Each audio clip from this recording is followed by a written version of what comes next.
Жаштар арасында махр түшүнүгү жайылууда. Исламда бул кандай түшүндүрүлөт? Динибизде махр деген түшүнүк бар. Бул махр деген сөз бул ошол кызга берилген белек. Ада салтты ала турган болсок, кыргыздардын биз калым деп койдук, калымды мисалы үчүн биз кыздын ата энеге берип аткан болчубуз. А негизинде шариатты ала турган болсок, калым бул шариатта каралган нерсе эмес. Бул бирок албетте шариатта каршы эмес. Ошол ата энеге белектерди берсе болот. Бирок шариатта талап кылынган нерсе бул махр деген. Махр ошол бул алып аткан кызга белек. Махрдын мындай минимальный чеги бар.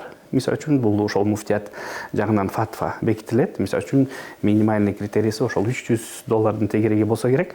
Бүгүнкү күндө бирок мындай үстү ограничениялар жок да. Бул албетте ошол баланын мүмкүнчүлүгүгө каралат. Албетте мындай өтө чоң болбош керек. Себеби пайгамбарыбыз Мухаммад саллаллаху алейхи ва саллям ошол махр жеңил кылгыла, негизи ошол үйлөнүү, тойду жеңил кылга. Динибизде жеңилдик өтө мындай бийик даражада каралган нерсе. Тойду дагы, махрды деле мындай жеңил кылыш керек да. Эгер махр кымбат боло турган болсо, албетте ошол махрды төлөгөнгө убакыт берилет. Мисалы үчүн 1 жыл болушу мүмкүн, 2 жыл болушу мүмкүн, андан да чеги жок. Бирок эгер аны аткарылбаса, бул карыз катары болуп калат. Эгер ошону төлөнбөй туруп өтүп кеткен болсо, кыяматта ошол махрга жооп берет, бул карыз катары болот да. Сакал коюп, жоолук орунду уйман үчүн жетиштүүбү? Сакал койгондон кийин ошого жараша өзүндү алып барыш керек. Кыз деле жоолукту салына турган болсо, ошол жараша мындай адептүү болуш керек, да. Ошондуктан кээ бир алымдар айтат, жоолукту башынан эмес, жүрөктөн башташ керек. Биринчи ошол иманды толук түшүнүп, мусулманчылыкты толук түшүнүп, ички дүйнөдөн баштап туруп, анан сырткы дүйнөгө өтүш керек да. Себеби сырткы бул мындай жеңил нерселер да. Мисалы үчүн тиги сакалды 1-2 жуманы мындай албасаң, ал өзү өсүп эметип коет да. Жоолукту деле мындай оңой эле салып коесуң да. Бирок ошол жүрүш турушу менен мусулман болуу бул өтө кыйын нерсе. Анан албетте биз сырткы көрүнүш менен кээ бир нерселерди баалабашыбыз керек. Жаңылыктарда карай турган болсо, мисалы үчүн алдамчылык болду же бир нерсени урдап эмелерди чыгарып коет го, тиги эмелерчи, преступниктердичи. Анан карасаң кээ бирлерде сакалы бар да. Бул не деген сөз?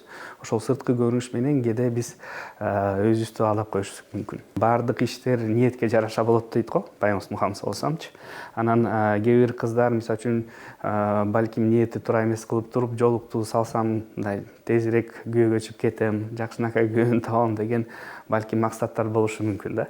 Анан сырткы эмени кебетин келтирип коюшу мүмкүн, бирок ички дүйнө ошол мурунку бойдон калып калышы мүмкүн. Ошондуктан динибиз бул эң биринчи ички дүйнөдөн башталат. Сиз баракчаңызда аял эркектин мамилеси тууралуу да айтып каласыз. Үй бүлө канткенде ынтымактуу болот? Коомубузда ажырашуулар аябай көп болуп атат. Ажырашуу эмнеден болуп атат? Мисалы үчүн эркек мен мындай тарбияланган болчумун, ошондуктан меникиндей болот деп айтат.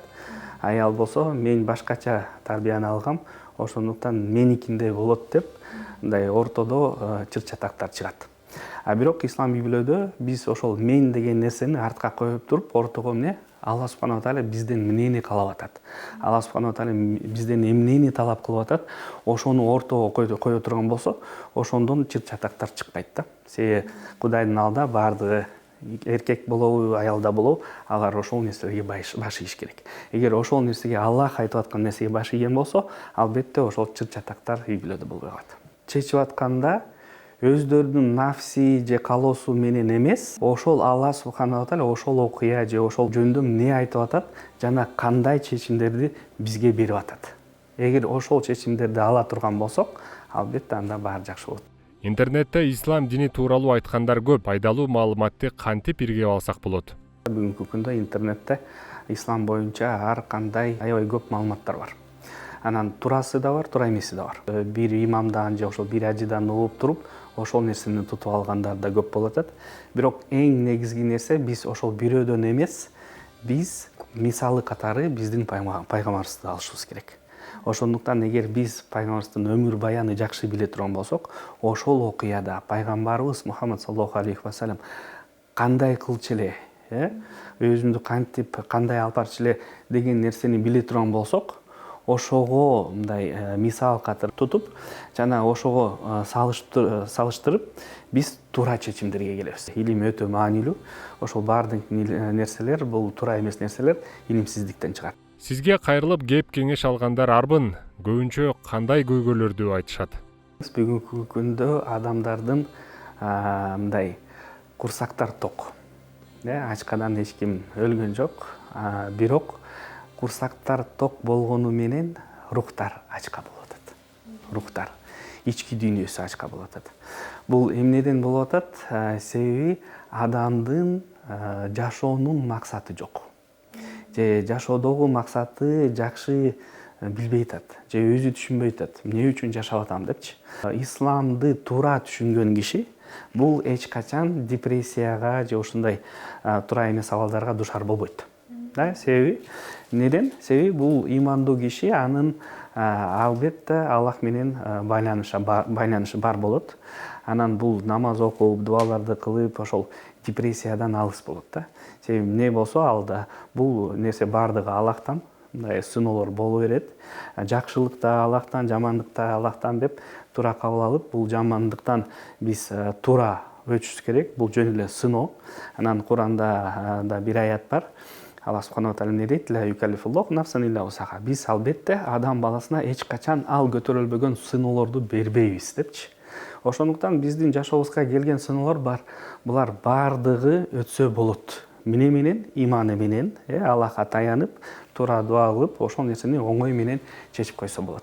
Ошондуктан мусулман кишилер эч качан ушундай депрессия, апатия, ошол сыяктуу нерселерге мындай душар болбойт да. Азыркы коомдо мен кыйын, сен кыйын деген тенденция жаралды. Бул текеберликке алып барбайбы? Пайгамбарыбыз Мухаммад саллаллаху алейхи ва саллям эмне дейт? Эгер бирөөнүн жүрөгүндө кыпындай текебир болсо дейт, ошол киши дейт эч качан бешке кире албайт дейт. Бешке кире албайт. Ошондуктан текебер болуу бул өтө чоң күнөө. Ошону сезсе, ошону билсе, албетте ал ошол нерселерден алыс болууга аракет кылат. Эмне менен? Кайра ошол иманы менен кой бул бардык нерселер, мен жеткен нерселер бул бардыгы Аллахтан деп биле турган болсо, албетте ошол текебирликтен алыс болот да. Себеби текеберчилик неден чыгат? Ошол мен деген сөздөн да. Ошол бардыгы мен өзүм кылдым, мен ошол нерсеге жеттим деген нерсе текеберчиликти пайда кылат да. Анан экинчи маселе башкаларга көрсөтүү деген оору бар. Бул шариатта рия деп коет. Показуха. Мисалы үчүн башкаларга ошол өзүңдү мындай башкача көрсөтүп, мен кыйынмын, ошол мен башка бирөөдөн дагы мындай көп нерселерге жетиштим деген бул да бир оору. Рия деген ошол бул жүрөктүн оорусу. Анан текеберчилик деле жүрөктүн оорусу. Ошон үчүн биз эгер чындап акиретке ишенген болсок, ошол оорулардан биз алыс болуш керек. Бирок ошол биринчиден ошол ооруну өзүбүздө көрүп туруп, анан ошол ооруну таштап туруп, ошол оорудан айыгып иманы менен, ошол нерседен алыс боло турган болсок, албетте биз ийгиликке жетебиз.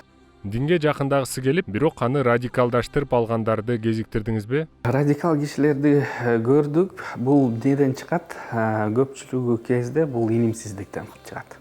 Илим аз болсо, адам кээ бир нерселерди мындай радикал көз караштар менен карап баштайт да. Биз эмнени айтат элек? Көбүрөөк окуу деп айтып атканбыз да. Шариатта кандайдыр бир градациясы бар да. Мисалы үчүн первостепенные, второстепенные вещи, да, ошол бөлүнөт да. Булардын проблемасы эмне? Булар мындай второстепенный нерселерди биринчи планга коюп туруп, дин ошол экендигин түшүнүп башташат да. Шариат ошол нерсени каралган да. Мисалы үчүн шариатта эч кандай телевизор көрбө, бу деген запрет жок, тыюу жок, да.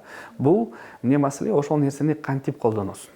Жакшылыкка колдонсо болот, жамандыкка деле колдонсо болот да. Инструментти кайсыл жакка колдонсоң, ошол жагынан сен жоопкерчилик аласың да. Мисалы үчүн үйдө телевизорду көрбөй, телевизор жок болуп, анан балдарды мектепке бербей, ошондой үй бүлөлөрдү көрдүк да. Бирок кийин алар деле туура түшүнүп, балдарды окутуш керек экен, илим албаса болбойт экен деп туура нерселерди түшүнүп, кийин өзгөргөн да. Банктардагы ислам принциптери менен каржылоо деген кызматы чын эле адалбы?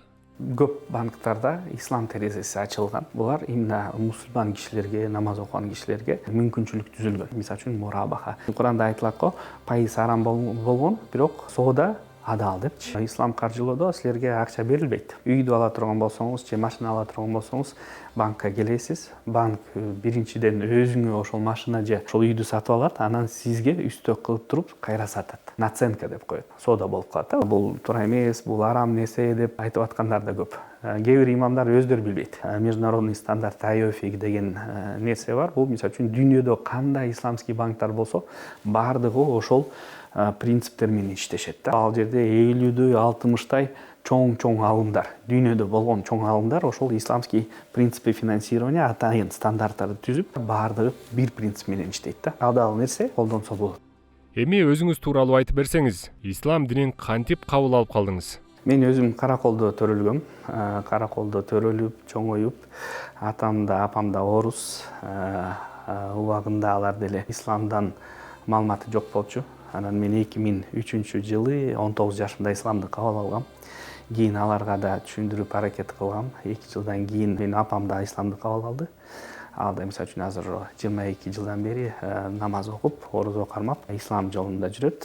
Атабыз да 5 жыл мурун өтүп кеткен, бирок мусулман болуп өткөн. Ал да исламды кабыл алган. Анан бир тууган да экен бар, ал да мусулман. Анан ышылса биякта болгон туугандар көпчүлүгү исламды кабыл алышкан. Албетте ан сезим менен кыргыз балдар көп болчу, бирок алар динден алыс болчу. 16 жашымда башталган. Мен исламга китептер аркылуу келгем. 4-5 жыл ошонун баарын изилдеп, китептерди окуп, Библияны окуп, Куранды окуп, кийин исламга келгем. Кыргыз дос балдар, алар мисалы менден кийин мени карап, динди кайра менден угуп, үйрөнүп, алар намазды окуп баштаганда. Сизге кыйналып орус тилинде сүйлөп алгандар болсо керек. Болот. Мисалы үчүн базарга же ошол магазинге кире турган болсо, анан орусчаны билбеген эжелер болуп калса, алар мисалы үчүн кыйналып орусча айта албай, анан мен айтып коймун, эже, кыргызча эле сүйлөбөңүз, түшүнөбүз депчи. Койкой, кыргызча билет турбайсыңбы деп, андай окуялар аябай көп болот. Кыргыз тилди атайын мындай окуп үйрөнгөн эмесмин. Дос балдар баары кыргыз балдар болот. Көлдө алар менен көчөдө эле ойноп жүрүп, кыргыз тилди үйрөнүп алдык. Мен чет өлкөлөргө аябай көп барам. Сөзсүз ошол чет тил менен сүйлөшөсүң. Европага же Америкага барсаң, англис тил менен сүйлөшөсүң. Ошол эле умрага барганда, араб мамлекеттерге барганда, ал жерде же англис тилде сүйлөшөсүң, же араб тилинде сүйлөшөсүң. Анан уюштуруу жагынан да алар менен иштешесиң да. Кыргыз тилди ала турган болсок, албетте биякта Кыргызстанда жашагандан кийин мен мисалы үчүн мамлекеттик жумуштарда иштеп атам. Ал жерде иш кагаздар кыргыз тилинде болуп калат. Кыргыз тилди билсең, кыргызча сүйлөшсөң, албетте адамдар мындай сени сыйлап, башкача кабыл алышат. Жогорку 4 билимиңиз бар экенин жана 5 тилде эркин сүйлөгөнүңүздү билебиз. Билимдер боюнча менде 4 жогорку билим бар. Ошондо биринчи кесиң бул англис тил боюнча мугалимдикти бүтүргөм. Экинчиси бул мировая экономика. Анан 2 магистратурам бар. Биринчи ошол теология, исламская теология боюнча окуганбыз. Төртүнчүсү болсо юракадемияда ошол юриспруденцияны бүтүргөнбүз. Ошондо 2 жогорку, 2 магистрский багыттарды бүтүргөнбүз да. Ошондо кыргыз тилди, орус тили албетте, андан сырткары араб тилди, түрк тил, англис тил. Кыргызстан ислам фондун негиздеп, анда окуулар өткөрүлөт. Кимдерге билим бересиздер? Бизде ал жерде жаш балдарга программалар бар, байкелерге, эжелерге, кыздарга өзүнчө. Анан мисалы үчүн биздики эң жаш бизге келип аткан сабактарга эң жаш болгон эмебиз 7 жаштан баштап, анан эң улуу келип аткан киши ал мисалы үчүн 80-90го чыккандар. Бизде клуб пенсионеров деп коебуз. Ал жерде аталарга өзүнчө, апаларга өзүнчө, ошондой пенсияга чыккан аталарга, апаларга да программалар бар. Негизги максатыңыз? Соц тармактарда мындай активдүү болгонго аракет кылып атабыз. Негизги максатым диндин тазалыгы, диндин баалуулуктарды көбүрөөк адамдар түшүнсө, көбүрөөк адамдар билсе, ошол жагынан эң негизги максатым ошол. Мисалы үчүн орус тилдүү болгондорго исламды туура жайылтуу жана туура маалыматтарды берүү. Жана ошол кайра эле биздин жаштарга туура насааттарды калтыруу, эң негизи ошол пайдалуу болуу.